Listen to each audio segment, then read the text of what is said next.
Tonight we begin with a story that highlights the horrors and trauma of sexual abuse as told by one who has experienced it herself.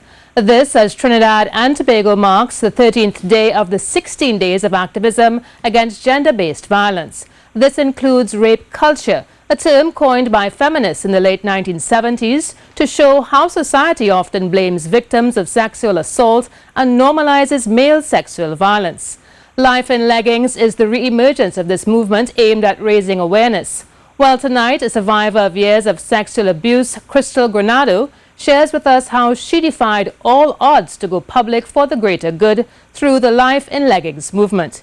In this special report by Dion Batiste, Crystal opens up about her tumultuous journey as she attempted to move past the years of abuse. And I remember he pulling me onto his knee and saying, "Come sit on this knee." And I was like, "Ew, you smell so gross." And I didn't want him to touch me. And I didn't know what he was going to do. And he tore off my underwear.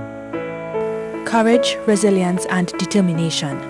That's what Crystal says it took for her to overcome the abuse she suffered at the hands of men she knew and trusted. Crystal is now determined to share her stories in the hope that someone, somewhere, would be inspired to speak up and end their own experiences with sexual violence. Despite her noble intentions, she says her decision to speak out has been met with mixed reviews.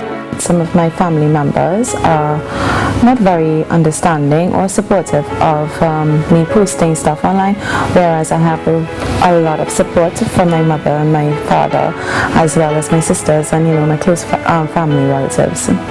This has not weakened her resolve. I went through major depression.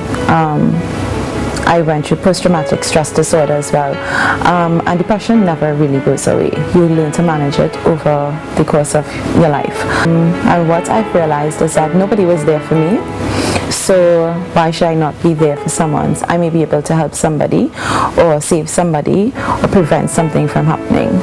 She was just 8 years old when her innocence was tampered with once again, this time at the hands of a beloved member of her family and the wider community. This man came into my room almost every single night.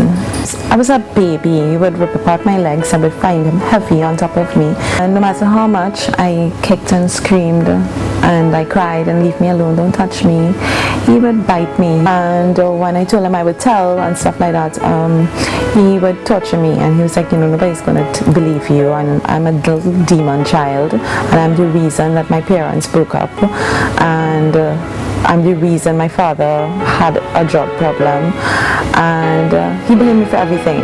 At this point, she lost all hope, turning to alcohol to soothe her wounds after many failed suicide attempts.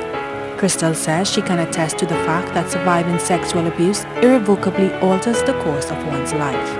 I can't hug my father. Like, I would love to hug up my daddy and jump in his bed just like my other sisters do and, play with him and stuff. I can't do it. I can't hug my mother for a very long time. She can't come up and hug me. Nor can my sisters hug me. Or people just randomly hug me. I feel so uncomfortable. I feel like my blood is crawling.